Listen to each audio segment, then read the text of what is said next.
Hey guys, so I'm back with a different type of video today. Excuse my makeup, I kind of bronze too much, but so today I'm here to talk about my first year at Brighton University, because I've had a couple people ask me on like my Snapchat about what it's like, so I thought I'd just sit down and make a video. Now, my first year was kind of different to most, I'd say, because we had two strikes at Brighton University. I can't remember what they were about, and then obviously COVID happened at the end, so I'll kind of give a little background about everything and just kind of let people know that who are moving to Brighton University what they're in for, basically. So I moved in the end of September, like everyone really does. Loved my flatmates for the most part. We got on. Obviously there's a couple of things you're not obviously going to agree on. It was mainly just our kitchen being a mess and everything. Yeah, so moved in, everything was fine. I think it got to like October maybe.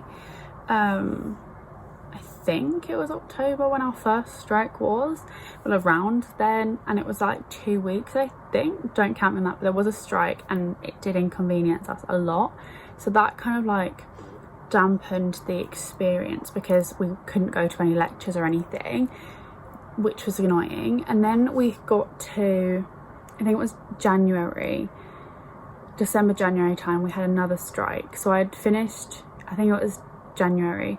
I'd gone back to uni around the 19th. I think there was the 6th of January that my classes started again. And yeah, then I had about a week there, and then we would have had 2 weeks off, which was kind of annoying. But then they had another strike, so we then got to go home. I went home again because I couldn't have done anything really, because we were on strike, but all my friends still had some lectures, or some of them were on placement. And then we went back, and then COVID happened and all our lectures got cancelled, and eventually it went online whenever anything else did. But at first nothing really happened. We just kind of it was like, yeah, it cancelled. So I decided to move home and get my rent back from the last instalment, because I was not going to be living there once I had paid it, which that was fine. But yeah, that was kind of like the overhaul. But I'll give you like a little insight of what Brighton and the university like as a whole. So in Brighton there's 3 campuses that I know, but then there's the Eastbourne campus that I don't even know where that is. I lived on Falmouth campus, which I don't know if you know, but that's the furthest one out, other than Eastbourne, from the city centre. You then have Moulsecoombe, which is halfway between Falmouth and the city. And obviously you have the city campus. I was never taught on the Falmouth campus, but I lived there. I was taught on the Moulsecoombe and the city. It was very easy to get around Brighton without driving. Very easy, to be honest. Because there's one bus that comes to Falmouth, and that's the 25, and you literally just get that and it goes straight into town, and that's easy. It literally says universities on it, and it's where you go. So I found living in Brighton great. Like, there's so much to do in town. There's the beach, which is lovely, and the clubs are amazing. I really liked the beach and everything. It really helped for my course living near the city. I'm a media production student, so obviously that helped with filming and everything. Obviously it differs from different courses what you need. Living in Brighton and going to Brighton University was a lot different than what I originally thought. I was barely at uni. I'm guessing because of my course, like the course I chose, it was different. I wasn't really there. It wasn't like, I had like 2 or 3 days a week, and even if then it was like an hour or 2, maybe 3 at the most, really. Whereas my friends on different courses, one of my friends, he was in pretty much every day, and he was there from like 9 until like the evening. But it obviously differs to your course and how many contact hours you need, but I'd definitely say that Brighton University is a good one to go to. Obviously look up if it's a good course for you, because there might be other unis that are more suited to your course and maybe better. But yeah, so Brighton University experience for me, while being difficult and kind of you know, unconventional, if that's a word, but you know what I mean.